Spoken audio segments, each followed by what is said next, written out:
Six athlètes camerounais engagés aux Jeux Olympiques Paris 2024, parmi lesquels le jeune Georges Nguiché qui est déjà éliminé.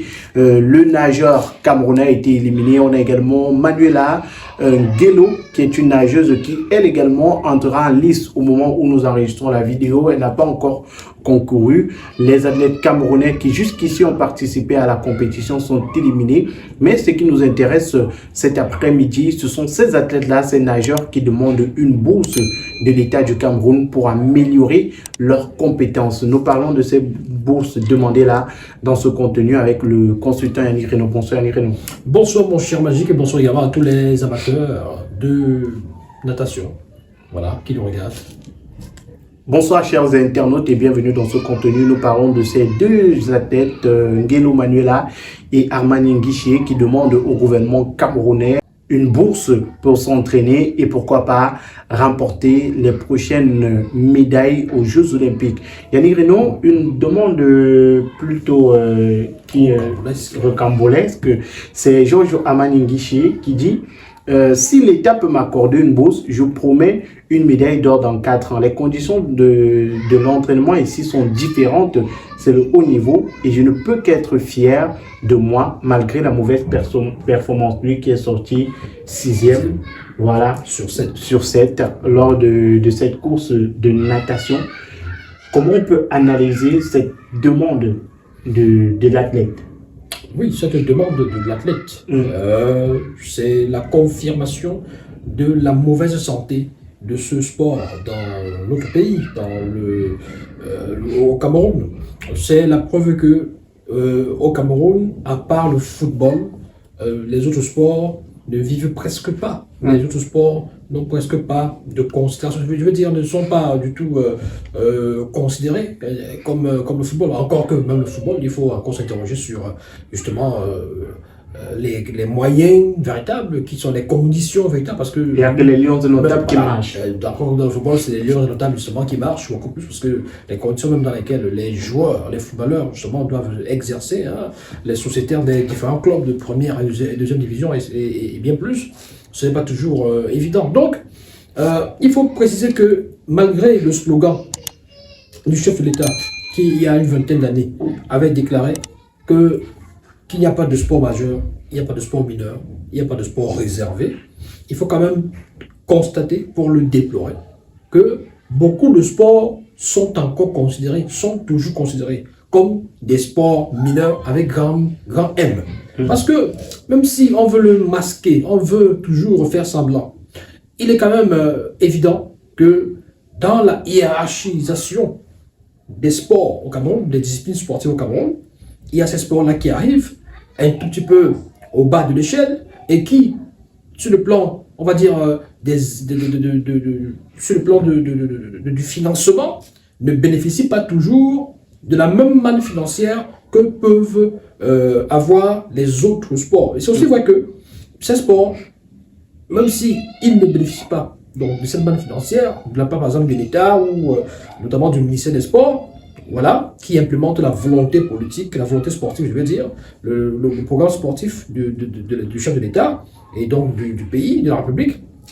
Il faut quand même préciser que ces sports aussi n'ont pas encore véritablement apporté des médailles ou bien générer suffisamment de revenus, de fonds, de sous. Peut-être pas les médailles, mais les revenus. Les revenus, justement. Parce que les athlètes font quand même... On a le ministère qui se félicite. Je parle des Jeux Olympiques, voilà, je parle des Jeux Olympiques, je parle du niveau international, parce que, voilà, pour gagner aussi gros, pour aussi avoir un peu de sous dans les caisses, c'est aussi grâce à ce type de compétition-là qu'on engrange suffisamment de... Bon, voilà, même ce n'est pas une explication, c'est pas une raison, c'est pas quand même une raison. Donc, je pense que dans un pays où on veut faire progresser le sport, ou tous les sports, il y a une période de sacrifice. On fait tout pour promouvoir et faire émerger des sports. On fait tout pour motiver et encourager même des pratiquants de ce sport-là. On fait tout pour susciter l'intérêt, l'adhésion, on fait la promotion de ce sport et on essaie de mettre sur pied le cadre idéal pour que ce sport puisse vivre et que justement les sportifs de cette discipline-là puissent aussi émerger et bénéficier d'une bonne formation. Alors les amis, avant de continuer, marquons un petit arrêt pour parler de la marque de chaussures Intensewear. Intensewear, c'est une marque de chaussures hommes, femmes, enfants, pieds nus et babouches pour toutes vos sorties, pour vos événements, pour rester à la maison pour les babouches, mais également pour l'école. N'hésitez surtout pas à commander ces paires de chaussures qui coûtent moins cher et qui sont de très bonne qualité. Vous avez des chaussures avec des tissus camerounais, avec des tissus béninois, avec des tissus maliens, des tissus ivoiriens. Vous avez des coupes personnalisées qui peuvent vous être confectionnées. Intensewear, c'est la marque de chaussures numéro 1 en ce moment. Vous avez cette paire que j'ai entre les mains. Vous avez 7 pieds nus qui sont des modèles différents. Vous avez également juste à côté en image les différents modèles. Ce sont de très belles chaussures, des chaussures faites avec du matériel de qualité, durable. Et ces chaussures sont à petit coût seulement. Le numéro de téléphone s'affiche au bas du petit écran pour tous ceux qui aimeraient avoir leur paire de chaussures ou leur babouche Intensewear. Vous voyez, cette paire, c'est celle que je porte. Raison pour laquelle vous avez un peu de sable sur la semelle. Donc, n'hésitez surtout pas à commander dès maintenant vos paires de chaussures Intensewear via le numéro de téléphone qui est présent au bas de l'écran. On ne gagne pas des médailles olympiques par hasard. On n'est pas champion par hasard. On n'est pas champion du monde de football, etc., par hasard. On n'est pas champion d'Europe, champion d'Afrique par hasard. Le hasard peut intervenir parfois. C'est-à-dire qu'il y a des gens qui ne font pas des efforts et qui se lèvent et qui vont travailler et qui disent que, bon voilà, j'ai quand même réussi. Mais ce n'est pas tout le temps. Parce que la logique voudrait que pour réussir, pour avoir de bonnes performances, il faut justement avoir une bonne préparation. Une bonne préparation, ça passe aussi par bonnes infrastructures. Alors, pour parler justement de natation, c'est mieux dire, parce que c'est un thème technique, pour parler notamment de natation, il faut s'interroger notamment sur la disponibilité des infrastructures adéquates pour permettre à ces nageurs, justement, de mieux se préparer. Et il faut s'interroger également sur l'existence ou pas d'un véritable championnat, des compétitions locales de natation, d'une véritable formation qui permet justement, parce que quand vous voyez un nageur comme celui-ci, il arrive, c'est un peu comme quelqu'un qui arrive. Un Nao à Paris. On m'avait arraché les mots de la bouche. C'est un peu, bon, je vois que j'ai vu parler d'un Indien à Paris. C'est-à-dire qu'il arrive à Paris pour les Jeux Olympiques. Il est surpris de la façon dont l'entraînement. Vous avez même l'impression qu'au lieu de nager, il regardait autour de lui. Il regardait autour de lui. Apparemment, il appréciait encore les infrastructures. Il arrivait à la piscine, il était surpris. Il dit, ici c'est le haut niveau, les conditions d'entraînement ici sont différentes, c'est le haut niveau. Il dit qu'il est fier de sa performance parce que il s'est rendu compte que par rapport aux autres, s'il a fait cette performance-là, ça veut dire qu'il est bon. Bon, il n'est pas dernier.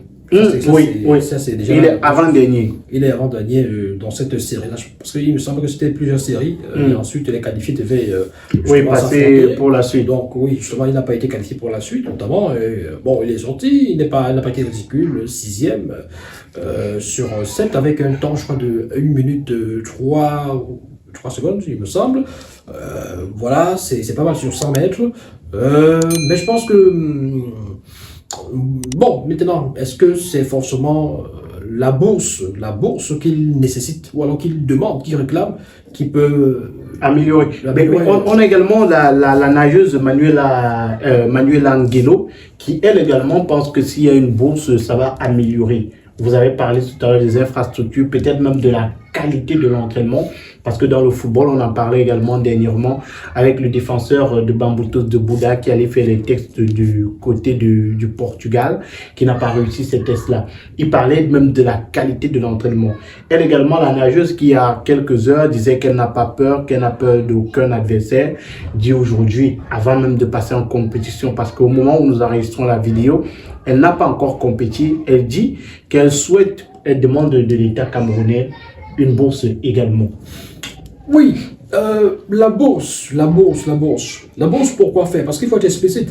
Est-ce qu'ils ont besoin pour se préparer de l'autre côté? L'État les envoie, l'État leur donne les moyens d'aller justement peaufiner la préparation à l'étranger, c'est-à-dire d'aller se former, d'aller s'installer à l'étranger et de peaufiner leur préparation de ce côté.